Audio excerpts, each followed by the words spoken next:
Hi guys, English subtitles are now available on my videos. Please check out and enjoy.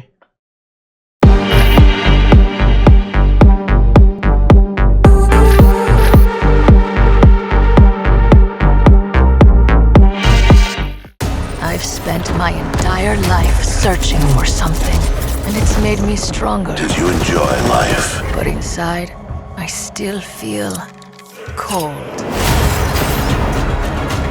Hope you're ready for some fun. I love when the spotlight's on me.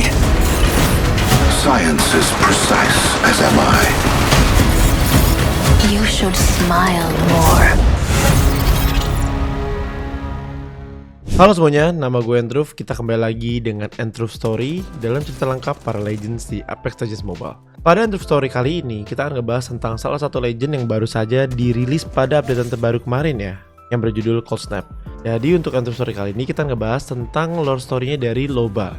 Style and class have come to the Apex Games, and her name is Loba. Enough flirting. Save it for when we win. Legend Loba dalam game Apex Legends Mobile digambarkan sebagai seorang perempuan yang memiliki kemampuan teleportasi dengan menggunakan sebuah gelang, yang dimana Loba juga memiliki skill ultimate-nya yang bisa membuat sebuah black market butik yang berguna untuk mencuri lootingan di sekitarnya, seperti senjata, peluru, ataupun heal-healan. Pada cerita latar belakang Legends di game Apex Legends Mobile kali ini, kita akan ngebahas tentang latar belakangnya dulu yang dijuluki sebagai si pencuri handal. Loba yang kita kenal memiliki nama panjang yaitu Loba Andrade. Loba di masa kecilnya itu hidup bersama seorang ayah dan juga ibunya yang bernama Marcos Andrade dan juga Alanza Andrade. Keluarga Loba Andrade merupakan keluarga yang kaya raya, dan sumber kekayaan mereka bisa didapat karena orang tua Loba berprofesi sebagai pencuri yang cukup terkenal di kalangan masyarakat miskin maupun kaya. Ayah Loba, Marcos Andrade, pada masa kecilnya lahir dan hidup di planet Talos. Dia hidup di keluarga yang sangat miskin sehingga keluarganya terpaksa meninggalkan Marcos untuk hidup sendirian. Ini adalah alasan utama yang membuat Marcos menjadi seorang pencuri.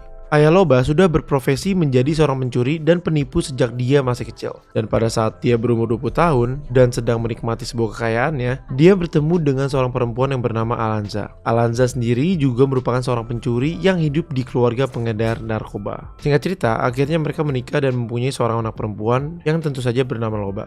Pada suatu malam, di saat Loba dan keluarganya sedang makan malam di sebuah restoran yang mewah, ayah Loba memberikan Loba sebuah hadiah, yaitu sebuah patung kecil yang berbentuk serigala, dan juga ibunya yang memberikan Loba sebuah gelang. Patung serigala itu memiliki makna yang berhubungan dengan nama Loba, yang dimana arti Loba dalam bahasa Portugis adalah serigala. Ini yang membuat tampilan Loba pada saat ini seperti serigala pemburu dengan tatapan mata yang tajam dan juga memakai busana yang berwarna putih. Pada suatu acara makan malam biasa, tiba-tiba muncullah robot pembunuh yang menyerang acara makan malam itu. Coba tebak, kira-kira robot pembunuh itu siapa, gengs? Nah, kalau misalnya kalian jawabnya Revenant, berarti tebakan kalian bener. Revenant di game Apex Legends awalnya merupakan sebuah robot pembunuh bayaran. Revenant ini diberikan tugas oleh para sindikat gelap yang ingin mencoba untuk membunuh Marcos Andrade, ayahnya Loba.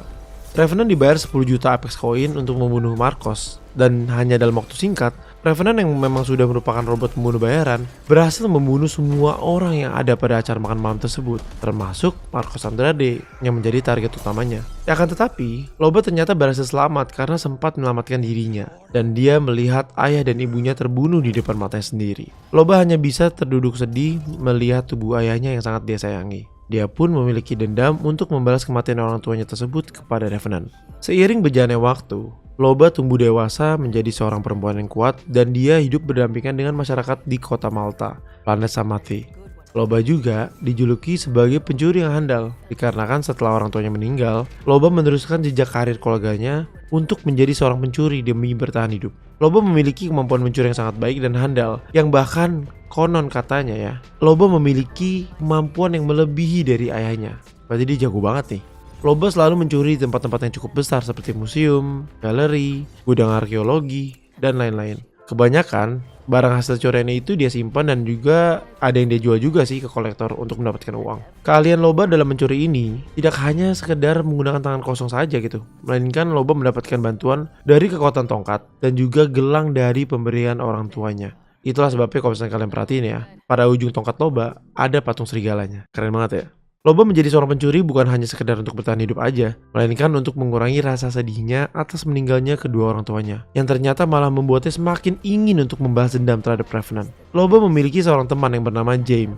James ini selalu menolong Loba untuk mengetahui segala informasi tentang Revenant. Pada suatu hari, James mengabari Loba bahwa dia menemukan sebuah source code dari Revenant, yang dimana dari source code ini Loba bisa menemukan lokasi keberadaan Revenant. Source code ini merupakan sebuah memori atau data ingatan yang menggerakkan suatu robot. Nah, lokasi source code tersebut mengarah ke sebuah fasilitas pembuatan robot yang cukup besar di Kings Canyon. Loba pun masuk ke dalamnya. Meskipun tempat itu memiliki keamanan yang cukup ketat. Coba, kira-kira gimana tuh caranya si Loba bisa masuk? Ya udah pasti dengan menggunakan gelangan teleportasinya. Setelah masuk ke dalam, Loba berkeliling untuk menyisir apa yang ada di dalam fasilitas tersebut. Loba pun melihat ada satu robot yang sangat mirip dengan Revenant. Tapi, robot yang dilihat oleh Loba tersebut ternyata sedang dalam kondisi dinonaktifkan. Ada banyak sekali robot yang mirip dengan Revenant. Dan ternyata, robot-robot yang ditemukan oleh Loba itu ternyata adalah Revenant itu sendiri. Revenant punya kemampuan untuk berganti tubuh dengan tubuh yang baru selama masih memiliki source code yang aktif. Nah, source code inilah yang merupakan incaran Loba untuk dihancurkan supaya si Revenant ini nggak bisa bangkit lagi. Source code ini hanya bisa dikendalikan oleh pembuatnya supaya jika tubuh Revenant hancur, Revenant masih bisa dibangkitkan kembali nih dengan tubuh yang baru tapi dengan source code yang sama. Kira-kira ngerti lah ya, kurang lebih ya. Loba pun langsung membongkar isi kepala robot-robot yang dalam keadaan nonaktif itu dan menemukan ternyata di setiap unitnya terdapat source code yang langsung ditembak satu persatu oleh Loba dengan harapan kalau misalnya source code-nya itu hancur, ya Revenant juga nggak bisa hidup lagi gitu kan. Berharap misinya berhasil. Entah kenapa source code tersebut malah masuk ke dalam mode pertahanan dan memindahkan source code tersebut ke lokasi yang tidak dikenal di planet Samadhi. Loba yang menyadari bahwa source code tersebut ternyata tidak bisa dihancurkan dengan cara ditembak, mencoba untuk meledakkan fasilitas pembuatan robot tersebut. Nah, setelah kejadian tersebut, Loba pun dihubungi oleh salah satu sindikat yang tidak dikenal. Di sindikat rahasia gitu ya. Loba ditawari sebuah kerjasama dengan keberadaan source code sebagai imbalannya jika dia ingin menjalin kerjasama dengan sindikat tersebut. Tanpa pikir panjang, Loba pun menerima ajakan kerjasama dan sebagai gantinya, Loba harus menjalankan sebuah misi mengumpulkan sebuah potongan artefak Ash yang bernama Ash the Broken Ghost.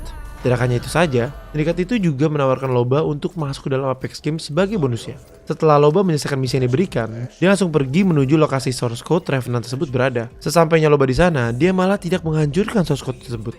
Aneh banget gak sih? Melainkan Loba malah menyembunyikan source code tersebut dari semua orang. Loba menyembunyikannya dengan cara mengirimnya keluar dari Outlands ke suatu tempat dengan menggunakan Face Runner. Loba diberitahu oleh para sindikat sebelumnya yang bekerja sama dengan Loba ya, bahwa Revenant kini sedang aktif juga nih mencari hal yang sama dengan dirinya. Karena sebenarnya Revenant itu ingin menghancurkan source code tersebut supaya dia terbebaskan dari kehidupannya sendiri. Ini disebabkan karena Revenant sudah muak untuk digunakan sebagai mesin pembunuh demi kepentingan seseorang. Jadi sebenarnya Revenant ini baik juga gitu ya. Mungkin yang jahat adalah si pengendalinya Revenant gitu ya. Nah, ini agak bikin jadi salah sangka mungkin si Revenant sama si Loba. Padahal kan sebenarnya Revenant itu kan dikendalikan sama seseorang gitu kan. Harusnya kan si Loba ini kan cari gitu kan pengendalinya siapa. Tapi Loba malah dendam gitu sama Revenant gitu. Ya gak bisa disalahin juga gitu sebenarnya kan. Si Revenant ini dia nggak tahu nih lokasi source code-nya di mana. Yang tahu kan si Loba. Nah, Loba yang mengetahui hal tersebut memanfaatkan keputusasaan dari Revenant untuk merasakan pahitnya dunia. Karena Loba ingin Revenant hidup menderita. Akhirnya, Loba menemukan cara balas dendam yang terbaik untuk Revenant, yaitu dengan membiarkan Revenant hidup dalam kutukan keabadian. Revenant juga tidak bisa mati kecuali source code itu dihancurkan gitu ya. Jadi source code-nya disembunyiin sama si Loba dan si Revenant ini hidup dalam kutukan gitu. Jadi dia nggak bisa mati dan dia juga nggak tahu juga gitu kan source code-nya di mana nih gitu. Disembunyiin sama si Loba. Loba ini jahat banget ya. Revenant mengetahui perbuatan jahat Loba itu dan secara otomatis Revenant selalu menargetkan Loba sebagai incarannya. Karena Loba lah ya yang mengetahui pasti di mana source code tersebut berada.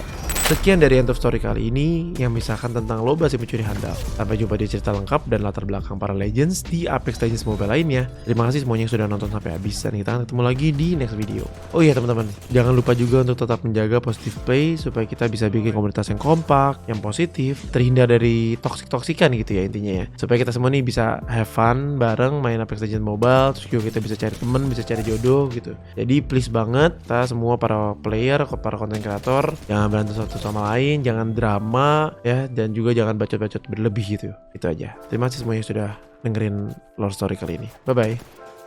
Oke guys, jadi gue banyak banget nih denger beberapa komplain kayak, "Bang, Susah banget bang, push rank bang. Kalau main solo bang, ketemunya random bang. Dia turunnya sendiri-sendiri bang. Bang susah bang, randomnya gak open mic bang. Nah gini aja guys, makanya kalian jangan lupa untuk langsung join Discord officialnya Apex Mobile ya. Ini nanti linknya bakal gue tampilin di sini, sama ada di description box juga, supaya kalian bisa join di situ ya. Bisa langsung dapat teman mabar dari situ nih. Kalian bisa lihat di sini ya, gue udah join ya.